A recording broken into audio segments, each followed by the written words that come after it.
Hi hello ഇന്നൊരു evening video ആയാലോ. അപ്പോൾ ആദ്യം തന്നെ ഞാൻ പാൽ ചായയാണ് ഇടുന്നത്. അപ്പം ഇതെൻ്റെ സെക്കൻഡ് ലോങ് വീഡിയോ ആണ്. ഞാൻ അങ്ങനെ ലോങ് വീഡിയോസ് ഒന്നും ഇടാറില്ല, ഷോർട്സ് വീഡിയോസ് മാത്രമാണ് ഇത്രയും ദിവസം ഇട്ടുകൊണ്ടിരുന്നത്. അപ്പോൾ ഇനി അങ്ങോട്ട് ലോങ് വീഡിയോസ് കൂടെ ഇടാമെന്ന് വിചാരിച്ചു. അപ്പോൾ ഞാൻ ചായ ഗ്ലാസ്സിലോട്ട് മാറ്റുന്നുണ്ട്. അപ്പോൾ എൻ്റെ വീഡിയോസ് കാണുന്ന 90% ആൾക്കാർ എൻ്റെ ചാനൽ സബ്സ്ക്രൈബ് ചെയ്യാതെയാണ് കാണുന്നത്.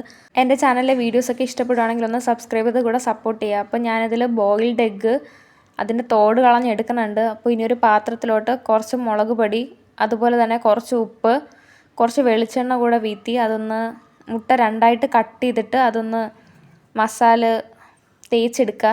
അപ്പോൾ ഞാൻ ആ വീഡിയോ എൻ്റെ കയ്യിൽ നിന്ന് മിസ്സായിപ്പോയി, അതുകൊണ്ടാണ് അത് ആഡ് ചെയ്യാതിരുന്നത്. അപ്പോൾ ഇനിയൊരു പാനിലോട്ട് വെളിച്ചെണ്ണയാണ് എടുത്തിട്ടുള്ളത്. അപ്പോൾ നിങ്ങൾക്ക് ഇഷ്ടമുള്ള ഓയിൽ എടുക്കാവുന്നതാണ്. ഇനി ആ മസാല തേച്ച് വെച്ചിരിക്കുന്ന ആ എഗ്ഗ് ഇതിലോട്ടൊന്നിട്ട് ജസ്റ്റ് ഒന്ന് മൂപ്പിച്ചെടുക്കുക. ഭയങ്കരമായിട്ട് അങ്ങനെ മൂക്കണ്ട, കുറച്ച് നേരം ഒന്നിട്ട് എടുക്കുക.